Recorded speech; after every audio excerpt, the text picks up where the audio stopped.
Welcome back to the Nikki Clarke Radio Show on wearehotline.net.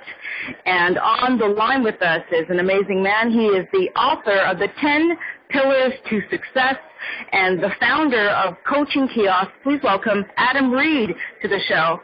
How are you doing, Adam? I'm doing great, Nikki. Thanks for having me. Oh, my pleasure. Thank you for dropping by and sharing some of your pearls of wisdom with us. So we've known each other for a little bit now, and I'm just so glad that we finally have this moment that we can know more about what you do, because you have some great people in your life. Richard Zink, an amazing man, and I know among many others that you've been working with. But let's talk a little bit about your background leading up to what you're doing now. When did that start? Sure. So going back, I thought about where could I start in looking at my own background. And I thought, let's go back to my mid-20s. So I'm in my 40s now, but let's just jump to mid-20s. So when I was a former CNC machinist / mechanical designer. And I worked in the tool and mold industry for several years. And I don't know what it was about, there was one day where I was putting in, 10 hours plus per day and 55 plus hours per week. And something about sitting at my drafting desk that day, working on my CAD drawings, it occurred to me that I couldn't do what I was doing for the next 30 years of my life. Right. And I don't know what it was about that, but something about that said, I just can't do this anymore looking forward. And at the same time, relatively the same time, my sister recommended my very first personal development book. And wouldn't you know it, that the ideas in that book completely altered and transformed my view of what my future could be, like what could be possible for me. And so from that point, personal development became my life's addiction. I mean, I guess you could say that my soul was thirsty for distinctions that could make a difference for me and potentially for others. So that's amazing. Yeah. So the final part of that is I traveled. I was so addicted, I literally traveled from one side of Canada to the other. I went from Toronto to BC, and I went to Florida, Chicago, New York, and New Jersey. And I attended seminars and listened to audio presentations and books. And that was it for me. I was like, I got to do something with my life. Amazing. Now, when you're on this journey of self-development, sometimes it's a smooth ride and sometimes there are bumps along the way. What were some of the challenges that you faced when you're moving into this new career path? Yeah, so the challenges I faced were all internal. And so what do I mean by that? So I had to recognize within myself how the world was occurring to me. Now, that may sound a little interesting, but when I looked at the future I wanted to create, I had to look at it from a place of confidence and passion and is it possible? And at the same time, I had to handle my fears, my doubts, my worries, my concerns, peer groups that they shared the same concerns, so they were feeding me their, not negative, but their limited sense of what could happen in the world of personal development. And so that's what I was left with. My own internal challenges of how can I get past this and do something great for myself and for others. Absolutely. Now, you've been doing this for how long? More than a decade, probably approximately 13 years. Okay. And I know that you have learned a lot about, other people, and you've learned a lot about yourself. What can you say has happened in your transformation as you've worked with others? Okay, so there was a time, if we back up about probably, when I was a teenager, here's what happened when I was a teenager. So my mom had divorced my dad after 22 years of marriage, and she had had $35 to her name after 22 years of marriage. And I don't know what the circumstance was that led to that because I was a teenager, but what I knew was that Christmas, we didn't have anything. Like, my parents were divorced, and Christmas was right around the corner. And so one day after school, my mom's friends had shown up totally spontaneous to us with bags of groceries and a few gifts and a little bit of money from my mom.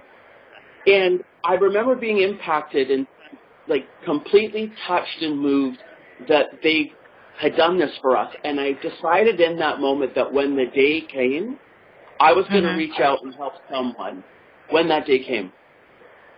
And so a matter of years ago, I was involved with the Salvation Army, and I knew one of the captains there. And there was a fire here in Toronto at the 200 Wellesley apartment building. And I was asked if I would be willing to help feed the families. And there were about 200 families they were impoverished, by the way. So they had little to start with. And I thought, well, what can I do to help out those 200 families? And so I sent out an email, and I talked to a few friends. And wouldn't you know it, some of my corporate friends chipped in food and money, and we were able to feed all 200 families, which is approximately 1,800 people, for about 3 months.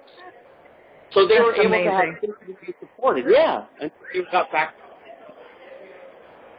Oh my goodness, you're quite the magnet for greatness, and I really, I'm hearing more about just the amazing effect that you've had on people. So, wow, totally amazed.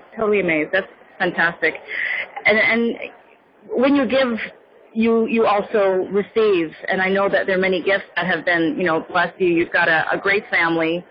You have a blossoming, you've got a great company. You've got good people around you. What's next for you? What's next for me? Okay. Well, if I look at Coaching Kiosk, I would say that what's next for me is making Coaching Kiosk single-handedly the best site on the web for free value for people's love. And that is actually what's next for me, is expanding that and growing that as much as I can to reach as many people as I can with messages of making a difference, having an impact in the world, pursuing your own success, and pursuing your own dreams. And that's really what's next. Now, that's on the business side. On the other side, there's, taking care of my family, loving my kids and my wife, and raising them properly.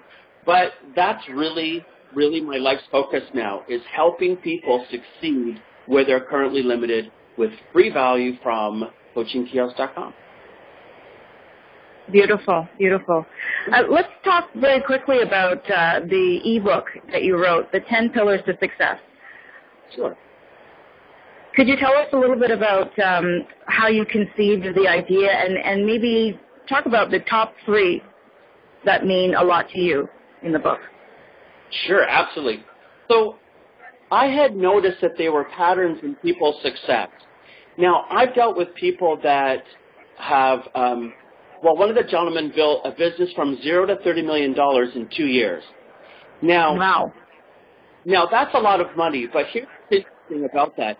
That's a lot of personal development in there, and I'm sure there's a lot of value. So I studied people like that for a long time, and what I did was I put together those 10 patterns that repeat themselves where people are being successful in producing the results that they wanted to produce.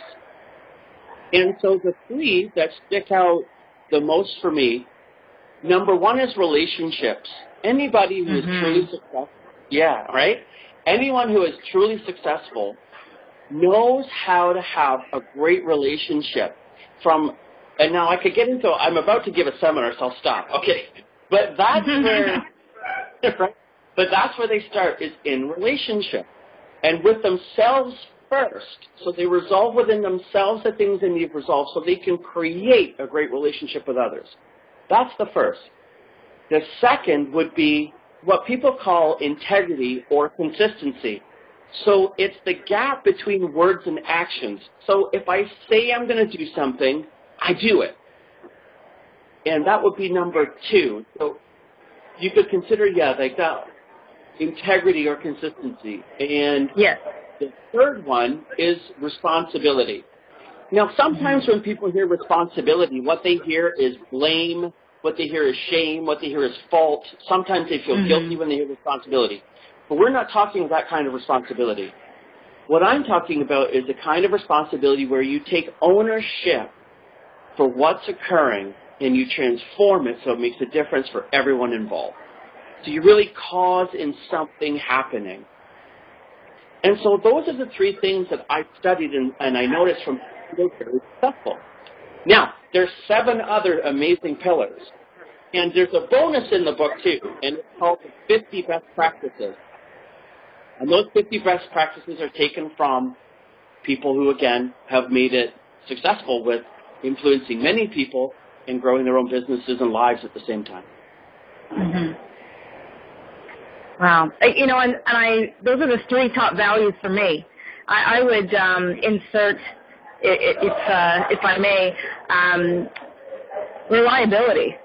And maybe that goes somewhere between integrity and responsibility, but that's a big thing. I really call on people in my personal and professional life who are reliable. So would you say that's integrity? Would that fall into that category?